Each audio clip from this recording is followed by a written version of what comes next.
Sego, this is Louis Jacobs with Akwesasne TV, and we are live here at the Wild Center in Tupper Lake, New York, where there's been a combination of some different elements. The Akwesasne Cultural Center, the Six Nations Indian Museum, and also the Native North American Traveling College have joined forces to create an event which is called the Ways of Knowing, which is having its kickoff celebration today here at the Wild Center. We are going to speak with a couple of people who are intricately involved in the situation. First of all, Jen Kretser, who is one of the directors here at the Wild Center. Hello, Jen. Hi, how are you? I'm very good. Thank you for speaking with us today. Sure, of course. We're also speaking with Dave Fadden, who's, of course, one of the directors of the Six Nations Indian Museum, a storyteller and artist. Sego, Dave. Sego. Good to see you here. So let's start with you, Jen. Just wanted to know some of the beginnings of the Wild Center and how long you guys have been going. Sure. So the Wild Center opened in 2006, so we're still a relatively young museum, and the purpose of our center was really to help people connect with nature, the nature of the Adirondacks, and to see nature in a new way.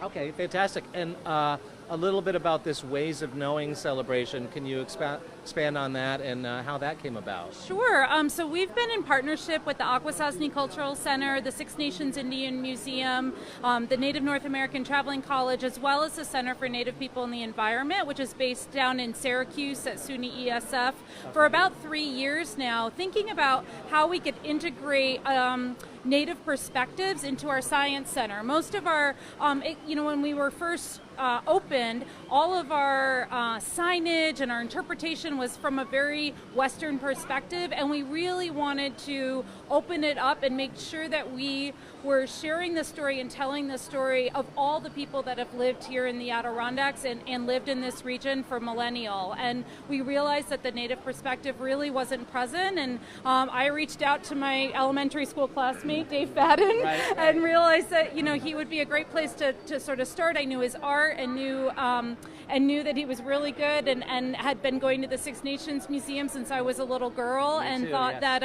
it would be a wonderful way to start a relationship and be thinking about how we could bring a really different perspective to our visitors. Right. Fantastic. So, Dave, tell us a little bit about, as Jen said, bringing you in and what your beginnings were with the process. I know that there's a lot of your artwork around the place. Talk about that if you would.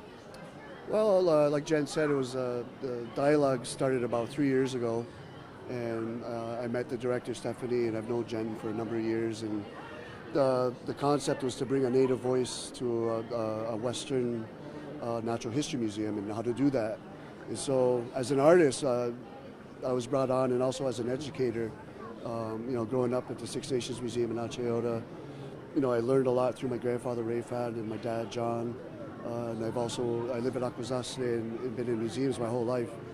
And so the combination of working through museums and also as an artist, the immediate thought was to have the Ohandu Galiwadekwa showcase somewhere in this facility and the Thanksgiving address. And so we did a walk through the museum a number of years ago, and the first spot I picked was this one right here, because right away you have elements of the natural world that are already here. You have the water life, you have the turtles, the fish.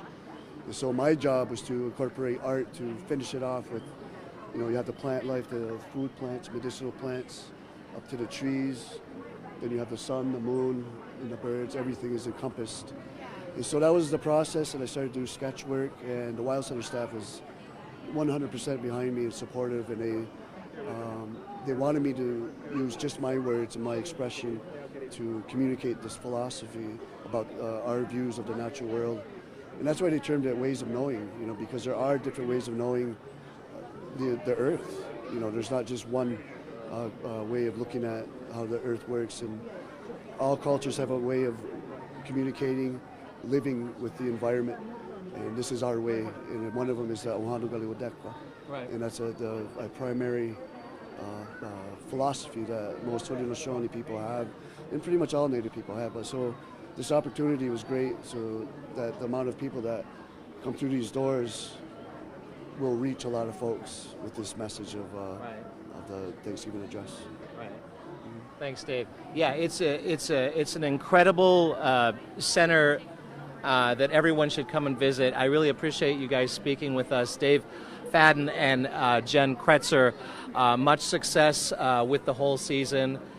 This is in Tupper Lake at the Wild Center. Come on down and enjoy the Ways of Knowing celebration, which begins today. Come on down. For Akwesasne TV, this is Louis Jacobs.